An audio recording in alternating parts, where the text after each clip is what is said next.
Sama-sama kita cintai Bapak Gubernur. Jadi ada pepatah Arab mengatakan begini, Pak. Kulla syai'in idza kasura rakhusa ilal adaba. Segala sesuatu itu kalau jumlahnya banyak pasti murah kecuali adab. Itu artinya apa? Kalau kita pengen mahal itu gampang, jadilah yang sedikit.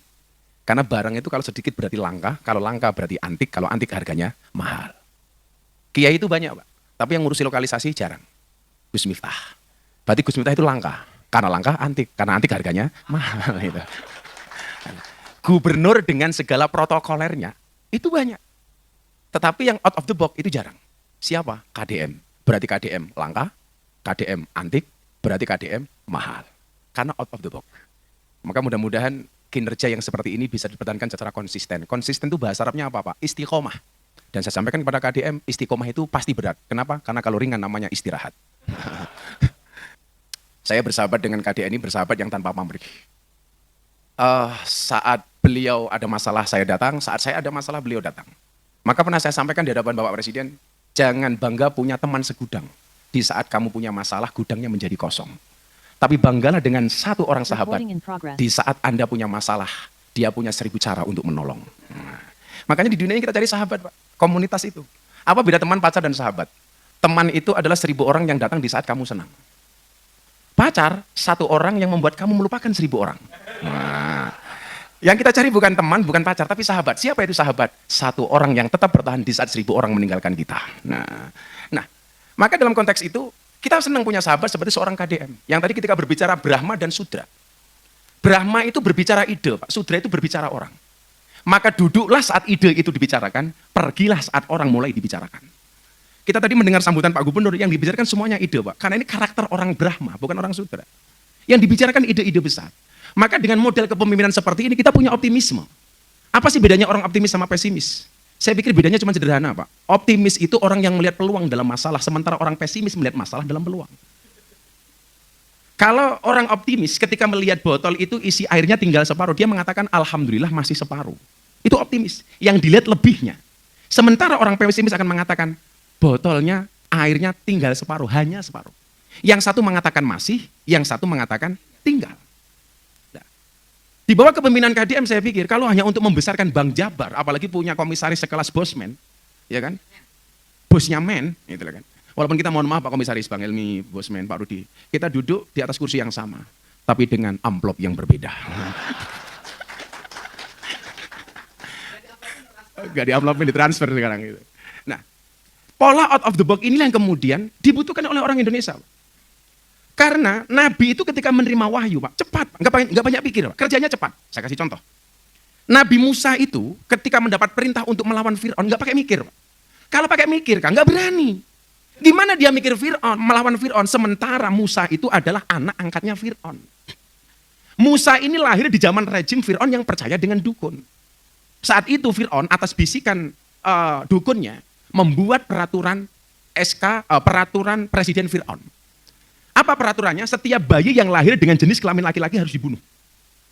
Musa lahir di zaman itu, maka ibunya kemudian andilau antara dilema dan galau. Mau dibunuh anaknya sendiri, mau dipelihara, dihajar sama Fir'aun. Maka kemudian firosat itu, feel itu datang. Spontanitas itu datang. Makanya Anda jangan kaget kalau Kang Deddy ini kalau kerja penuh dengan spontanitas. Tahu-tahu di jalan ada pemulung datang dibantu. Ada orang susah tanpa pakai BPJS langsung bawa ke rumah sakit. Kalau pakai protokoler, Pak, belum sampai rumah sakit pasien sudah mati. Akhirnya spontanitas itu datang, ibunya Nabi Musa kemudian mikir menghanyutkan bayi Musa di sungai. Atas izin Allah bayi ini kemudian mendarat di belakang kerajaan Fir'aun. Yang nemu siapa, Pak? Istrinya Fir'aun. Namanya siapa? Siti Asyah. Jadi dalam Al-Quran itu banyak gambaran. Ada tipe yang suaminya ini jahat, istrinya solehah. Ini tipe keluarga Fir'aun, Pak. Asyah itu wali perempuan, yang tadi katakan dari wali. Suaminya jelek, istrinya baik. Yang kedua, ada kalanya suaminya itu baik, istrinya nakal. Nabi Nuh. Nabi, Pak, istrinya nakal. Yang ketiga, suaminya nakal, istrinya nakal. Abu Lahab. Yang keempat, suaminya baik, istrinya baik. Siapa, Pak? Nabi Ibrahim. Nabi Ibrahim aja, jangan Nabi Muhammad. Nabi Ibrahim. Nabi Ibrahim itu baik, istrinya baik. Nah, kalau ibu-ibu, kalau Anda suruh milih tipe keluarga yang mana, Bu? Fir'aun, Abu Lahab, Nuh, apa Ibrahim? Ibrahim. Dan Anda tahu Ibrahim istrinya 2.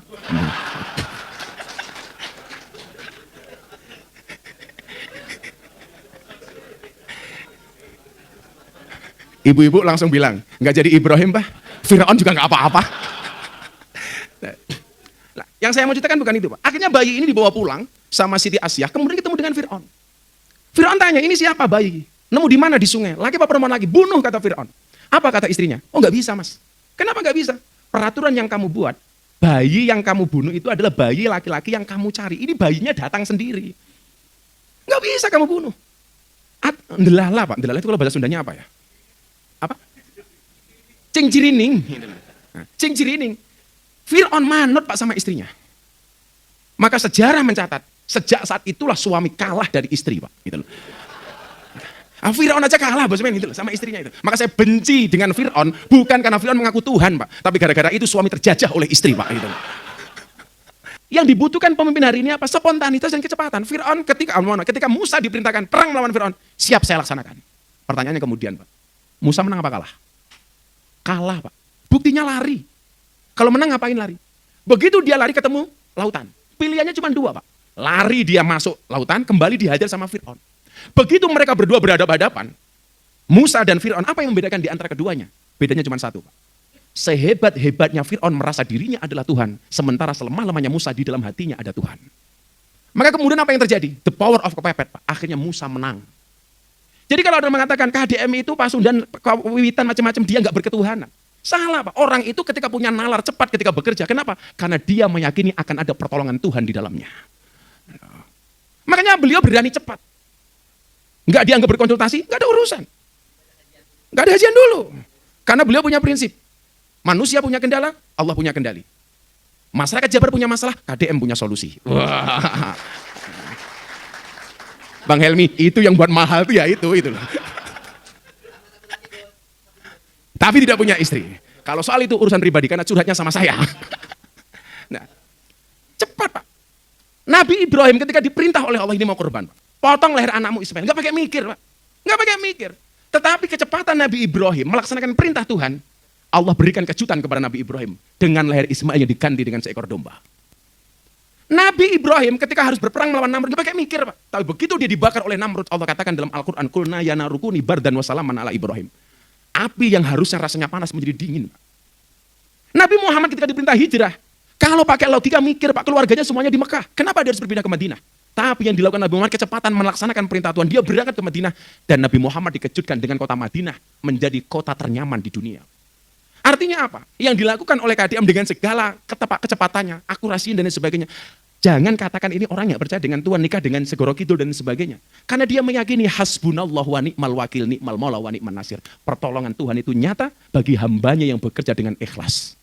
Makanya ketika dia dimusuhi, kan lucu, Pak. Ide-ide dari Jawa Barat yang musuhi tokoh-tokoh nasional. Saya bilang sama Kang Deddy, a man without enemies is a man without qualities. Kalau manusia nggak punya musuh, berarti dia tidak punya kualitas.